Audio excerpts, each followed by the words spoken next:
back to Cruise Director, the podcast with the most information about all the cruising and the singles. We're so excited to have you. Very, very excited to have a special guest today, Coach Riana Milne. Everybody clap your hands. Hey, Riana Milne, hey. hey. This woman was selected as one of the top coaches to follow in 2022 by Wealth Insider magazine and is also featured in Forbes magazine and the Business Success magazine. She is a certified global life, love, trauma, recovery, and mindset coach, advanced certification clinical trauma and addictions professional, #1 best-selling author, and the host of her podcast called Lessons in Life and Love, an educational speaker, a licensed mental health counselor for over 23 years, living in Palm Beach County, Florida, and I have her here with me personally. Riana, it's so nice to have you. Thank you for having me, Shelby. It's great to be here, and I'm so happy to have you for my show today as well. Yeah, it's going to be fun. We spent actually 3 days together on a single we did. sailing, so we have a lot to talk about. You presented on that sailing as well. You had a little teaser of an entry, which I thought was amazing. Most of the people had more questions when you left, which is always asking them, begging for more info, which is awesome. And I have some questions for you. Sure, there's so much to teach, like 10, 15 minutes, it was like that. It was very quick. It was a quick cruise, so we have to do another one, a longer one. Yeah, I would love to. So a couple questions I have for you. #1, you specialize in those who have experienced childhood trauma. How does that hold one back from having a life and love relationship that everybody really dreams of? Yes, well, in 2021, it was proven by research that 100% of us have unhealed childhood traumas. Now, when I first started my research in 2012, we had 90% admit that they could identify 1 to 3 of the top 10 traumas that I have on my childhood trauma checklist. So that was the first time I was really getting deep into the research. And more of my therapy clients and my coaching clients, if we did not heal the original childhood traumas, then they kept bringing what we call behavioral norms and patterns that don't serve them into their adult love relationships. So it's super important that we heal those and they become what we call their unconscious, right? Because these are norms that they just do because they grew up learning this. This was normalized behavior.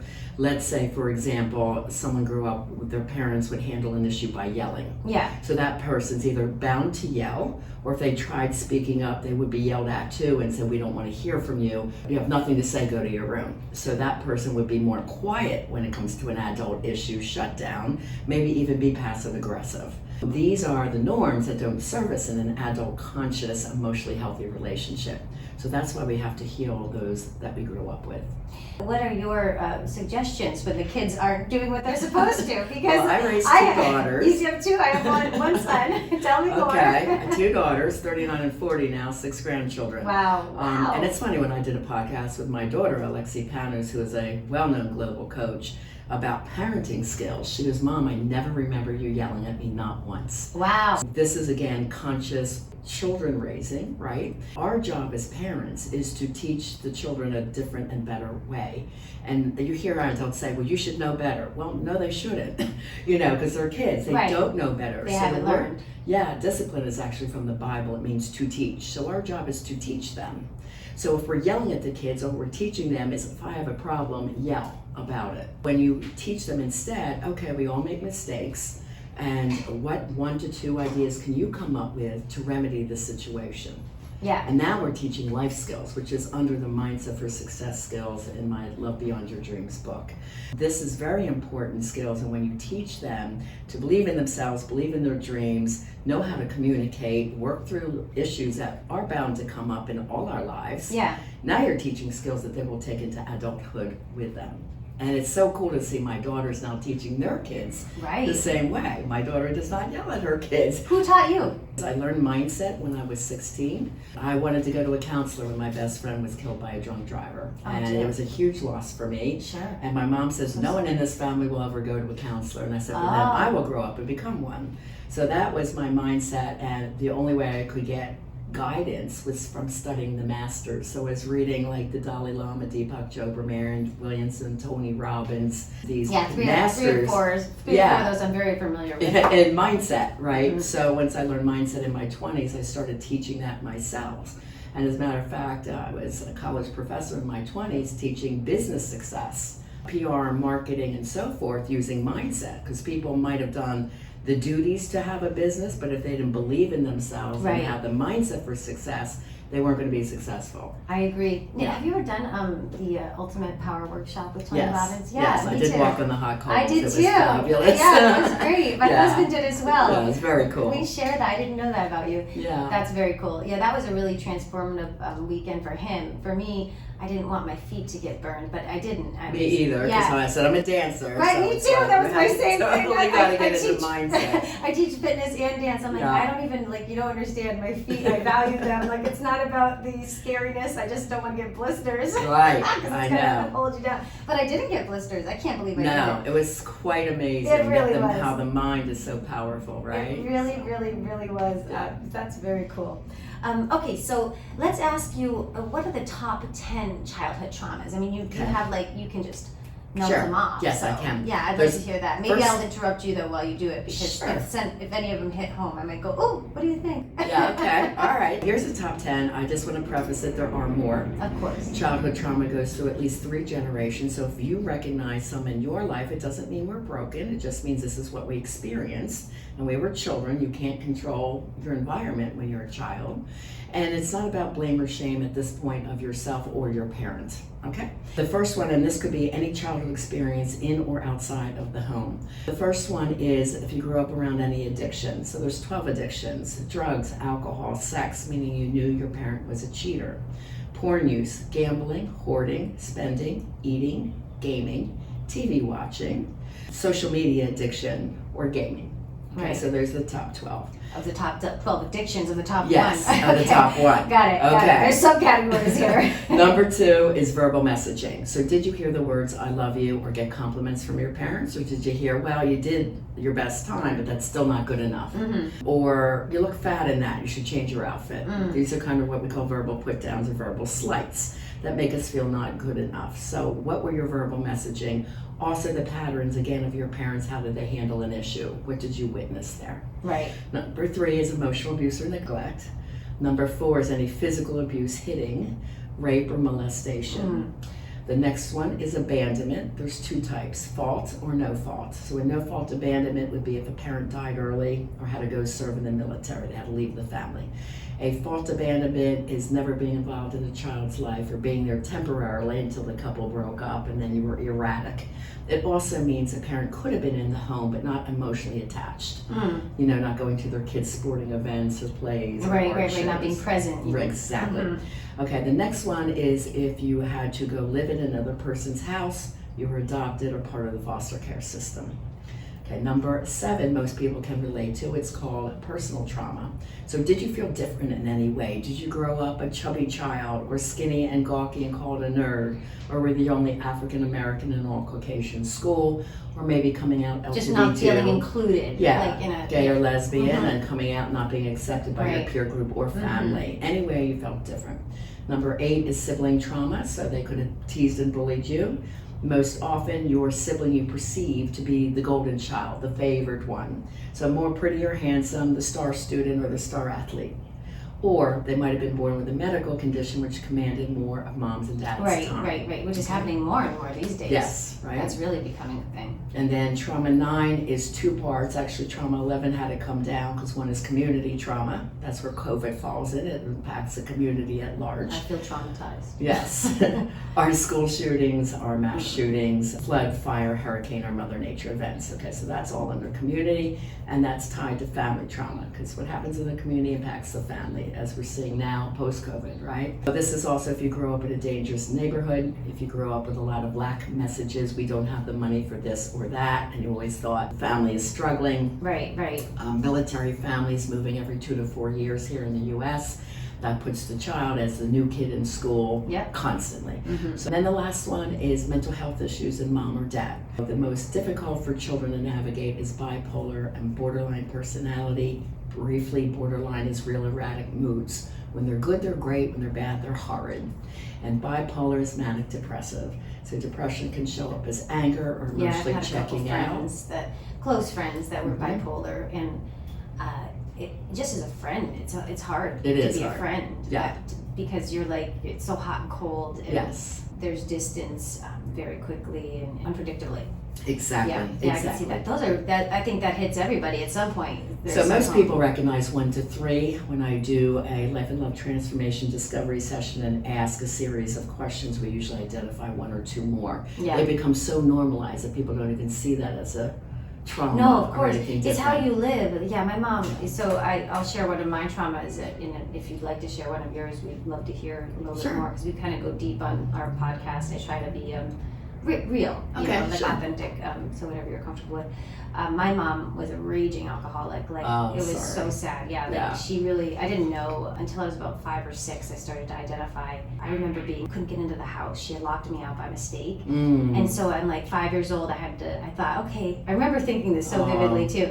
I was like, I'll sleep in the garden next to the kitchen window because mommy does the dishes in the morning and she'll see me there. And she did. And then of course she came running out and she was so mortified. And I was like, it's okay, Mom. It was nice out. I was all like, it's fine. See how the child tries to keep the peace, but it's still such a vivid memory to you. Happened yesterday. Yeah, for sure. And those types of things happened. A couple big ones that I was always, my grandmother would say, Shelby was always taking care of Linda. Oh, yeah. I was always protecting her. Yeah, I was always Yes. like, no, she's fine. And people would finally, like my dad would get very upset, and then my stepdad, and who is amazing, was like, why are you mad at mommy? And it was like, she's drinking. And I'm like, no, she's not. I would defend her. Yeah. I remember one time them grabbing the bottle out of the underwear drawer where bottles should never be. Right. And him shaking it. And me being like, wow, that's a lie. And I remember not liking that, the lying continued. That's what we call ACOA, adult child of an alcoholic. And then I added or other trauma, because what you experience is what we would call big T trauma, big events that you would remember, like being locked out all night, which is frightening as hell for a child, right? And then most people would say, well, trauma, I was in a car accident or experienced rape, right? That they are big T traumas. But the little T traumas are these emotional events that are ongoing, like this ongoing covering for mom, seeing the lies, but trying to make sure the peace was still there in the household. And that's what children do. Yeah. I would always try to, I would do a lot of performing. So you became a cruise director. There you go. Because it would lighten the mood. I could sing and dance. Also, Shelby, here I'll analyze you a little bit. A cruise director has a lot of control. Personal control and control over the environment. This will happen now, right? Right. This, and this. And adults crave control when they did not have it as a child. Oh, that's And interesting. it works great in business, but not in love. Yeah. So you don't want to control your partner. Wow.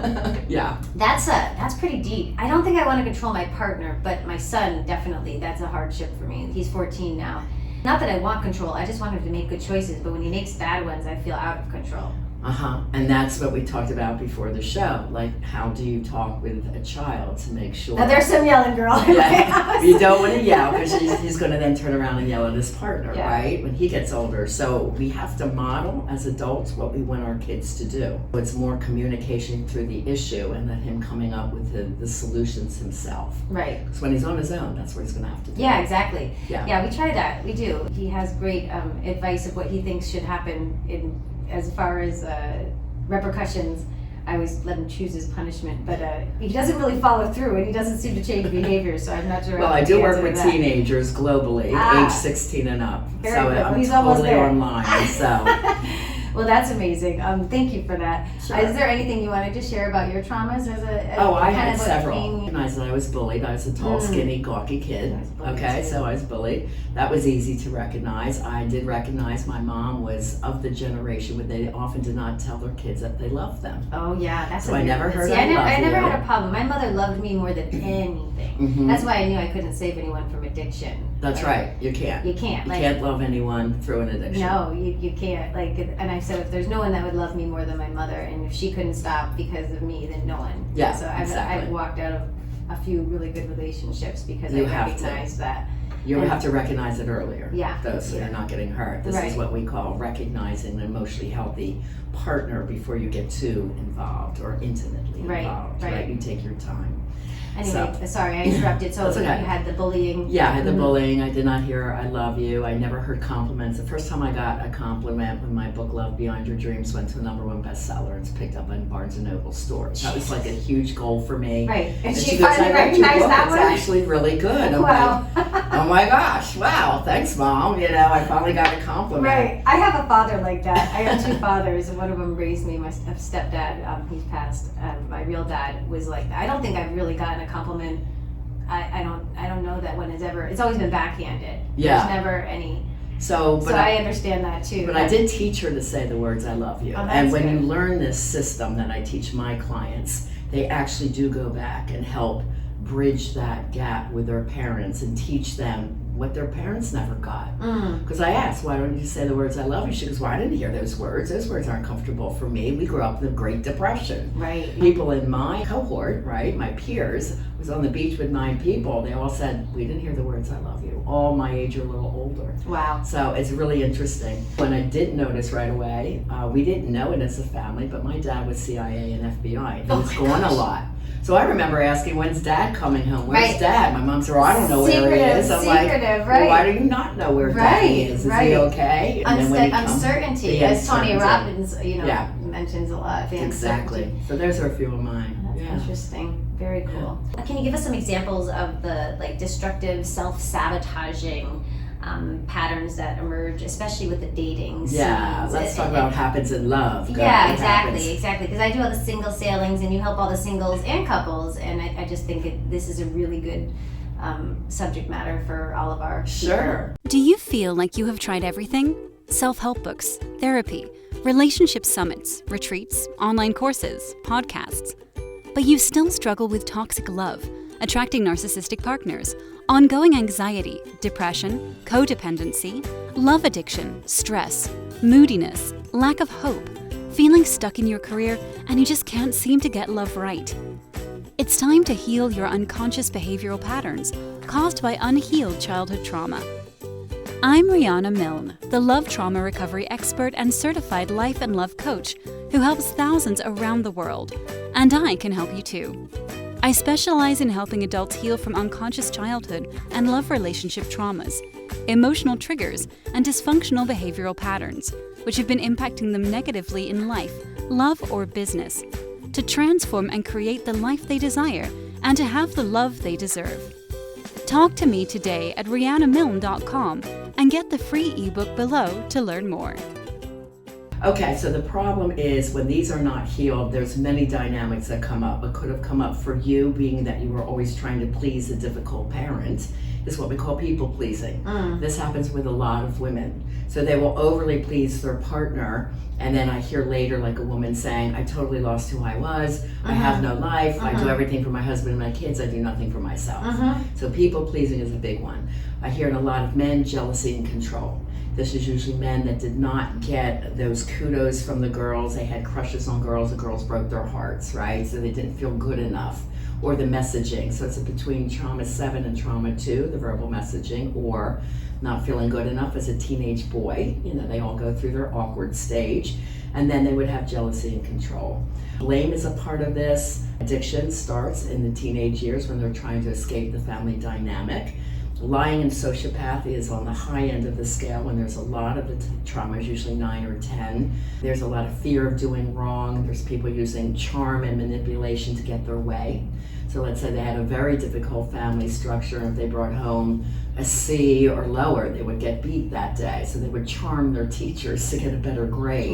Right, so they learned charmer is survival. Yeah. Absolutely. Unrealistic false expectations of your partner that can really ruin relationships. I feel like when I watch, because I watch a lot of people date, I don't think there's anyone that's seen more people in life dating from afar, from a bird's eye view, because I have, hundreds and, thousands of singles over the years, and I have 7 days usually to watch them and talk with them, and they come back and report a lot of times, because I am a vault. I am loyal as the day is long. A lot of times the things that I hear, especially from women, is like unrealistic expectations. And yes. like they're trying to knock off boxes within the first 3 days of a cruise, and I'm like, seriously? Or the like, first couple of days. Yeah, it's very, which is kind of the same thing. I always Yes. call it, it's like dog years on a cruise ship. That's You spend a week with Goes someone, quick. it's like a month because like you have Yes. all that concentrated time.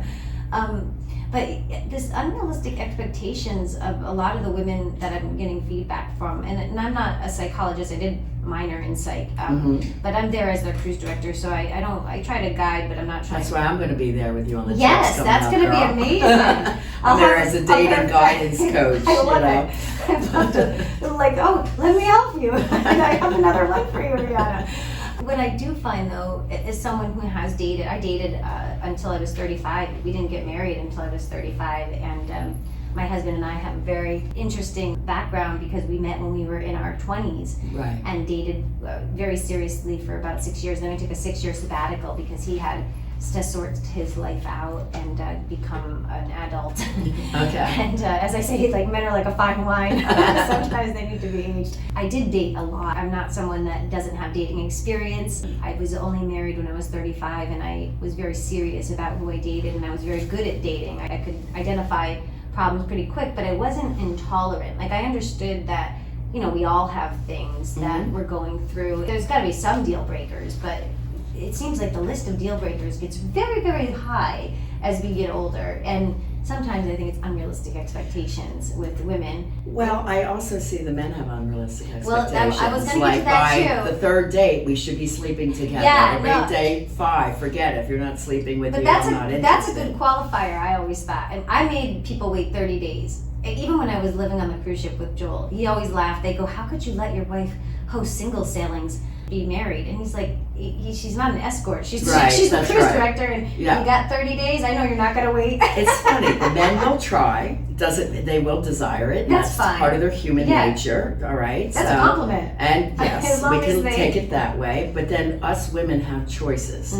right? So it's really important. This is where I see a lot of women making a ton of mistakes by getting intimate early, and then they expect the relationship to happen afterwards. Right. Which means they're going for the icing on the cake, and they have not built the cake, which is the foundation. I completely concur. Yeah, so this is, part of the dating skills that I teach my clients. Yes. Well, it's not a game. Well, it's really building the friendship It is. first and really enjoying each other. And I then agree. seeing, do I see a future with this person? If not, that's cool. We'll be in friend zone. Right. But if I do, then let's keep going and let's build that deeper. Ask some important questions of each other, get to know each other. In other words, it's not all fun and games and social time. Like, you've got to have some couple time and really have some good conversations. Absolutely, and I say this a lot with the men. Men are built to chase. I mean, if you just look at, like, even back in the day, in the 20s and 30s, with the big parties, with the big rich mansion parties, they would literally have like a chasing game. That's what the rich did, because Yeah. they know it's just fun to chase. Yeah. And I think ultimately men are wired to chase, and when they get the prize too quick, they didn't earn it. That's right. And it's Well, this not- goes back to caveman Yes, brain. absolutely. Okay, so cavemen are made to procreate the race. So they Right. cannot help it that they have this 5-second rule, like, ooh, I like her. I'm going to have a second date with her before she even says hello. So that's why I say, ladies, you got to look sharp, right? Oh, I for mean, sure. it is an attention and attraction game, and the men can't help it. But men, you have to understand, the women were made to carry the offspring. So we desire safety. Right? So women are jumping ahead of really feeling safe, and this is when then the neediness comes in. Absolutely. Or chasing him in Yeah. desperation, which is not attractive It's not. for the guy. And yes, he has to win you what we call from the pack. PACK, the pack of men that Yep. might be interested. So when he does, he feels like he's won his prize. Absolutely. Right? So that is the 100%. psychology It is the psychology, and behind dating successfully. And I always say, if they're gonna not wait, then they are not the one. And first of all, usually when I Right. make them wait 30 days, I've often found, like, oh, I don't want to waste a number on this dude anyway. That's how I felt, like, oh, thank goodness I waited. And the ones that wouldn't wait, that I really did like, that I was like, oh, kind of hurt. Naturally, you're always hurt when you're rejected, or some other floozy comes around. I thought, well, this is a good riddance, because if you can't, like, hang out with me for 30 days and me be your number one priority, Yeah. how the hell are we going to bring a lifetime into this? Like, that's not safe at all. So it was like good red flag. I was like, oh, good flag. Yeah, See you our later. mindset is like, thank you God for showing us he's not the one. Yeah, Next. exactly. Next, Thank it's you, easy. next. You Thank know, you, next. the world is really abundant. Yes, it is. There's plenty of people to love, and the ones that aren't working out, keep them as your deep friend. Yeah. Because they may have some relationship anxiety and not really be ready, but still really adore you as a person. Correct. So keep the friendship going and Yeah. still enjoy them. You know, you don't have to like, okay, so he's out of my life. Unless, of course, he does something, he's nasty to you. You know what I mean? I But totally do know what you mean. And if they're not ready, then that's okay. Put them in friend zone. right, put him in the friend zone, and you never know. He might have a referral friend. That's true, too. You never know.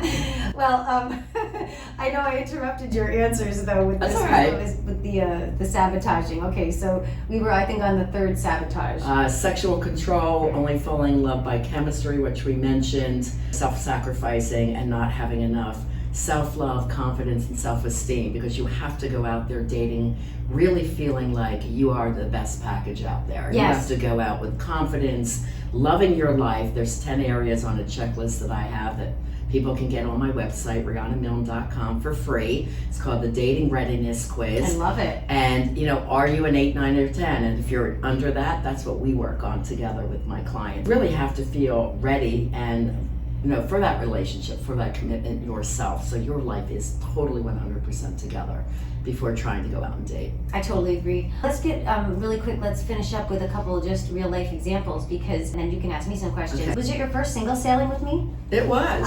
Oh, so travelfund.biz, you know, we sell all travel, but we also specialize in single sailings, and we had 169 singles.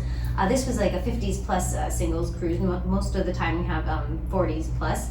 And we were so delighted to meet you and have you, and we even had a little bit of time at the end to hear from you, which is how we got connected, which was awesome. But just as a passenger, I would love to hear what you thought it was going to be like, Okay. and what you felt like it actually was like. Just those two things. Okay. I knew a couple people who were going to be on the cruise. I knew like 4 people. Right. And I am very socially confident and outgoing. And I'm also comfortable with my alone time. Yeah. They were all doing a party at a bar like at 11 o'clock in the morning. I'm like, I'm gonna go shopping in Nassau. Yeah. You know, and that's what my thing was. I wanted to go and do that. And I had a beautiful day doing that. They came back and joined the group. So I think if you're confident, and I'm a world traveler Yeah. too, so I'm You so love used traveling. to it. I mean, you love traveling cruises. so much. You're traveling with us, and Yes. now you're part of the team. I love it. Right. What I liked was that everybody was really friendly and Yeah. opening to everyone. Is that what you And thought it was going to be like? I would think so. Okay. You know, you're a great person. You're socially outgoing. I assumed you had command of the parties Well, I and think everything. It so does matter. I always say that it's not the host's show, but it sets the tone. Absolutely. And I try to really be inclusive, and when it's not inclusive, because I have had other experiences where people get pretty cliquey. And for instance, like you go into a dining room, and we have all these seats, and people are like, that's safe, that's safe, that's safe. And I'll do the hard work and go up to them and be like, listen, I know it's your vacation. I want you to sit wherever you want. But if you want to like sit with a bunch of people, you got to bring them a half an hour early and walk in together and sit down. Because just remember high school, I don't want it to be like that. Like there's nobody at the lunch table. Like that's not cool. That's not okay on my watch. Like I'm here to make sure everybody plays nice. But I don't think people should come on and expect, okay, everything's going to be done for me. Right. I really don't. I think you need to come on like outgoing, friendly. We have a thing, just say hello. I got engaged twice just by saying hello to someone on the beach and Say once in hello a and parking smile. lot. That's Say my hello. entry for my tips. Have great energy. I don't have your background, but I tell them just smile and say hello. Don't make it so freaking complicated. It's not complicated, you know, but that's where that confident self-love comes in, Yeah. right? And if you don't feel that, it's okay, let's fix it. Yeah. Before, you know, you enter into something Right. like this, because you can't sit back and expect everyone to come to you and say, that wasn't fun, nobody talked to me. Right. Well, you You know, have to did say you hello. say hello to anyone? Yeah, and I agree with you too, because we every now and again, Travel Fund generally pulls in the more confident traveler. There's other companies that just kind of go for the cheapest bottom barrel, and I think that kind of actually brings in sort of people with more emotional issues. Okay. Our people generally are very outgoing, and they understand that they have to make a little bit of a step forward, but we just try to provide the environment for it authentic. Yeah, and so to- it was a great time. I was glad I was a part of being able to get up and speak to the singles. Yeah. I think they were kind of shocked. Wait, she was the one dancing all Right. day with a DJ in the Exactly. swimming pool in her bikini. Wait, she's an expert in coaching and dating? Who knew? But that's So today's I think life. that was kind of fun. We should be able to be every part of us. I don't like when myself as a businesswoman, how they kind of put you in a box and they're like, acting like I back in the refuse to be in a box. Me Shelby. too. Me too.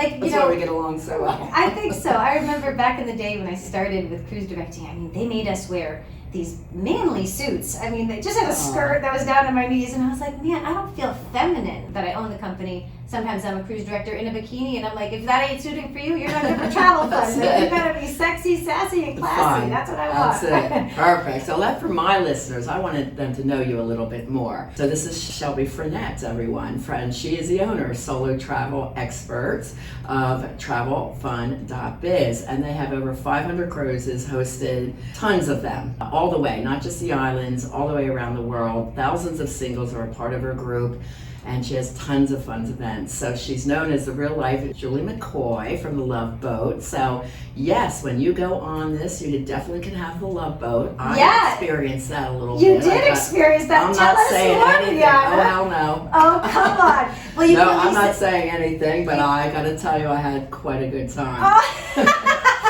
So, and that, I'll take it. That's it. It was a success. The Love Boat was a success. Yes, I would say it's a Love Boat. But I want to ask you, so my listeners understand, how do singles benefit by investing in single sailing? Like, what are some of the things that you want to mention? Thank you. So you can follow my podcast at Cruise Director, by the way, too, because I go into really deep, like, what is a single sailing like? But I always tell people, if I'm giving the 2-minute pitch, it's nice to be able to be a single person that is able to be around people that travel, and it's not such an interview style experience. It's not an interview style experience at all, and I try to prevent that, because I know when I was dating up in my 30s, like it was just getting crazy where I'd sit down and they would just interview me, and I'm like, we didn't even have a drink. Like, this is not fun. Yeah. And I am one to want to get to the point too. Believe me, I'm like, let's get to the point, but not on a date. Like, it's just, it should be fun.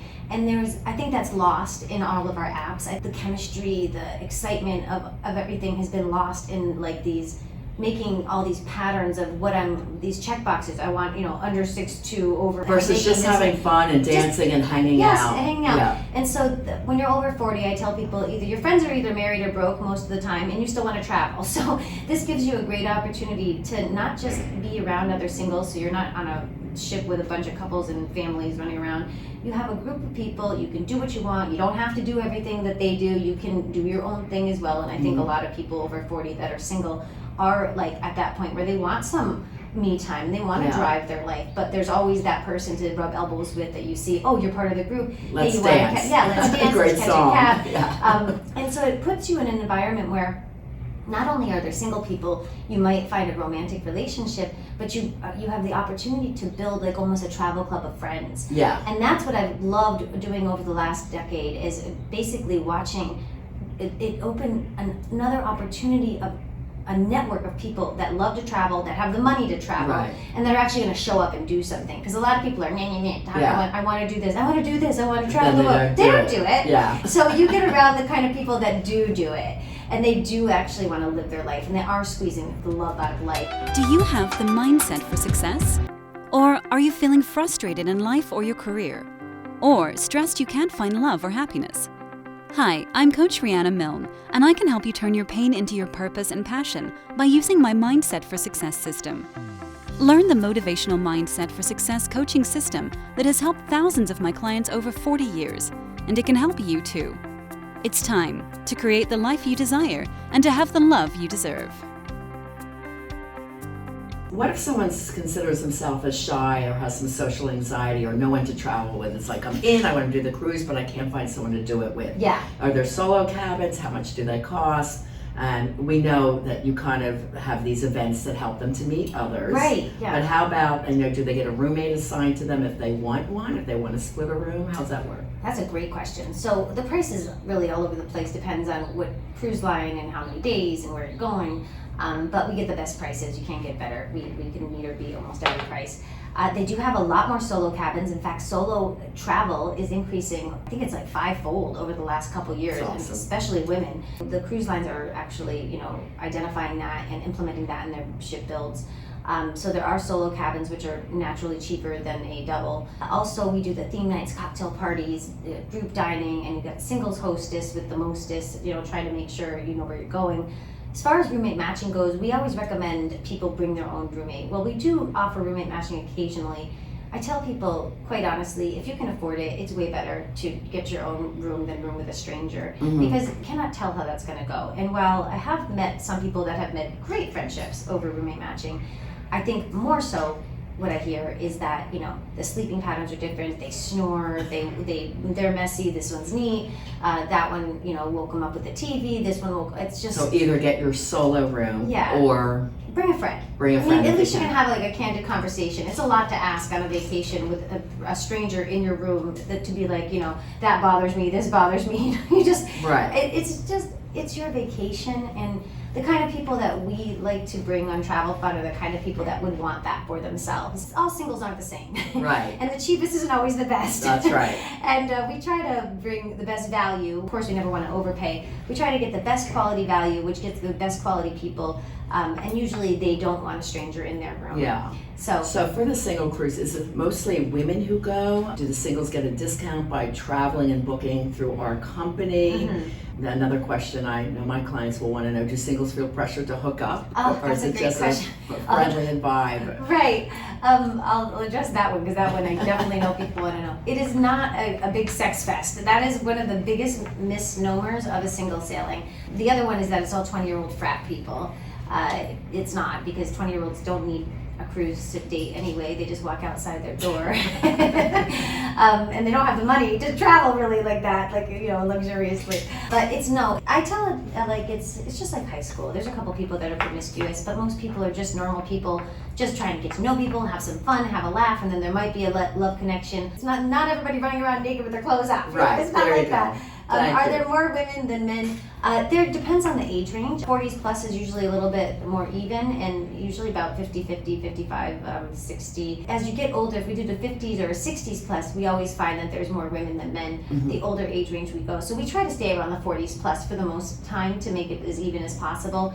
And then men love to book last minute, which really stinks for us, because cruises, they just sell out, and trips sell out, resorts sell out. If you wait to the last minute, the prices get crazy, you sell out. So that's always been kind of an issue. So our marketing, we try to really push the men to get their for my singles, they know I'm 65. I'm always proud of my age. Wow. So maybe I was in the older category, but there were several interested in me. So all I can say is there may be more women, but who are you bringing to the party, which is you. Right. Right, and be marvelous and be fun, and you will have plenty of attention. That's all I can say. Absolutely. And I tell people too, they only need one. You shouldn't go on a single sailing trying to hook up and find the one. I've met a lot of people that have done that, and I always find it like, it's not a hunt. We're fishing, not hunting, Right. And it shouldn't feel like that, because you're not being your true self if you're just on a mission to find a lover. Big now, I'm joining forces now with Yes, you I'm with so excited. TravelFun.biz and my travel blog, Romance International Travel, which I've had for over 16 years.